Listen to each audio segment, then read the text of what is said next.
ولكن هناك لغز محير. الأسلاك داخل خزان الوقود مصممة لتمرير تيار كهربائي ضعيف، وهو أضعف من أن يولد شرارة نيران. تتبع سوين الأسلاك التي تسبر كمية الوقود الموجودة حول الخزان. هنا تجتمع هذه الأسلاك بأسلاك ذات تيار كهربائي مرتفع مخصصة لإشعال الأضواء وتشغيل أنظمة أخرى في الطائرة، وهي بدورها تمر بحزمة من الأسلاك. لقد قارن سوين الأسلاك التي بقيت بحالة جيدة على متن الطائرة المحطمة بأسلاك طائرات من نفس النوع والعمر، واكتشف شيئا مذهلا. لقد صدمنا بحالة الأسلاك التي وجدناها. وجد سوين بقايا سوائل ومعدن حاد ضمن حزمة الأسلاك، ووجد أيضا أسلاكا مكشوفة وأخرى ملفوفة بشريط، ووجد عددا منها من دون عازل.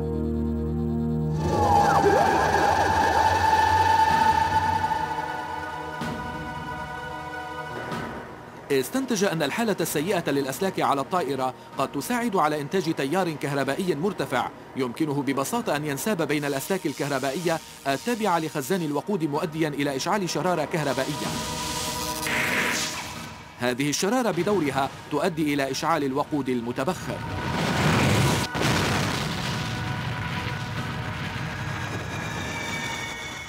يعلم المحققون أن هناك 1200 طائرة من نوع 747 تقريبا تعمل حول العالم.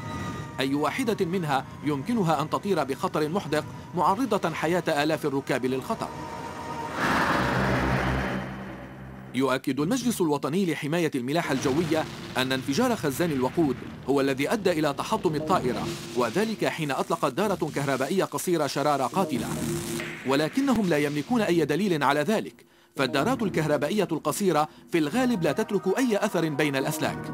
أملهم الوحيد في إثبات نظريتهم يكمن في صندوقي الطائرة الأسودين اللذين يحتويان على الأدلة الوحيدة الباقية بعد الحادث. هل توجهت يسارا باتجاه 050 متجاوزا الازدحام؟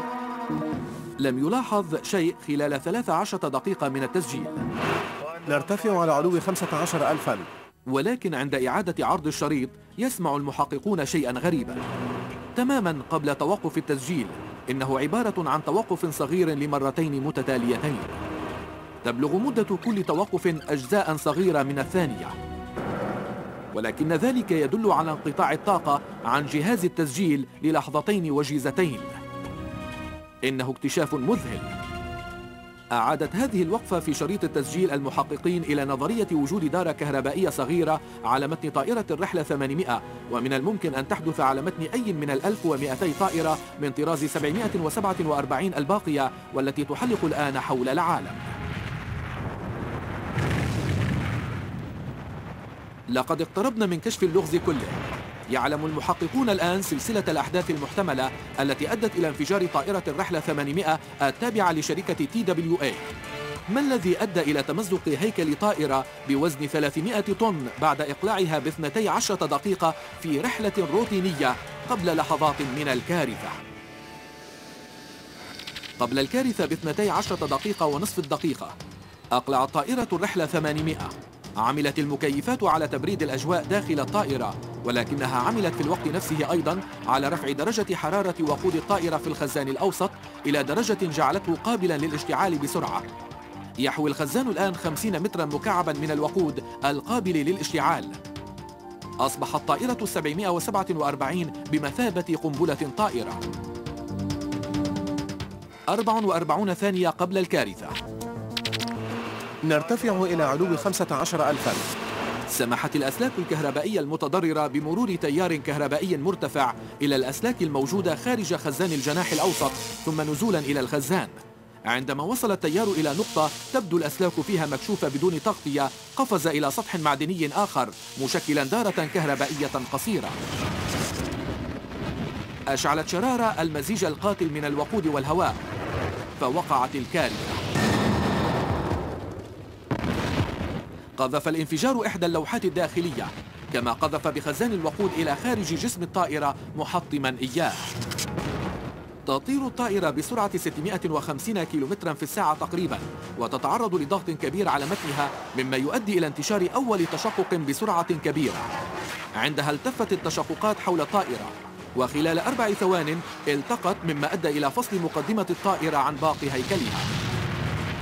وقعت مقدمة الطائرة نزولا كالرصاصة، بينما اتجه بقية جسم الطائرة صعودا حاملا على متنه معظم الركاب. يعتقد المحققون أن هذا هو وميض الضوء الذي شاهده أحد الشهود يطير نحو الأعلى في السماء، وبعد أن وصل إلى علو 4600 متر وقع القسم الرئيسي. أسقطت شرارة صغيرة الطائرة، مما أدى إلى مقتل 230 راكبا. مر أكثر من سنة قبل أن يتم التعرف على جميع جثث ضحايا الحادث. تم التعرف على غالبية الجثث بواسطة فحص الحمض النووي. اجتمعت عائلات الضحايا لبناء نصب تذكاري لأحبائها الذين قضوا في الحادثة في لونغ آيلاند. إن النصب التذكاري في سميث بوينت عبارة عن عربون محبة. جعلوا في وسطه قطعة من الرخام الأسود كتبت عليها جميع أسماء الذين كانوا على متن الطائرة. إنه مكان يستطيع فيه جيم هيرد تذكر ابنه جيمي. إنه المكان الذي أستطيع أن أكون فيه قريبا منه. لقد دفن لأن الجزء الأكبر منه موجود هناك في المحيط حيث ذهب. عندما يغطي ضباب المكان وفي الصباح الباكر عندما يكون الهواء نسيما رطبا يمكنك أن تشعر بوجود الأرواح. إن هذه الكارثة هي بمثابة تنبيه لصانعي الطائرات. تصدر الإدارة الفيدرالية للملاحة الجوية أكثر من 70 دليلا للملاحة الجوية للقضاء على أي مصدر محتمل للشرارات الكهربائية ولتحسين عزل الأسلاك الكهربائية عن خزانات الوقود. تطبق هذه التعليمات على 7500 طائرة في الولايات المتحدة الأمريكية. تطبق طائرات البوينغ تعليمات الإدارة الأمريكية للملاحة الجوية وتستخدم نظاما خاصا لتخزين الوقود. يقوم هذا النظام على ملء خزانات الوقود بالنيتروجين، مما يمنع وقود الطائرة من الاشتعال. في عام 2005 زودت أول طائرة تجارية بهذا النظام، وبدءا من عام 2007 زودت كل طائرات البوينغ من طراز السلسلة 7 بهذا النظام.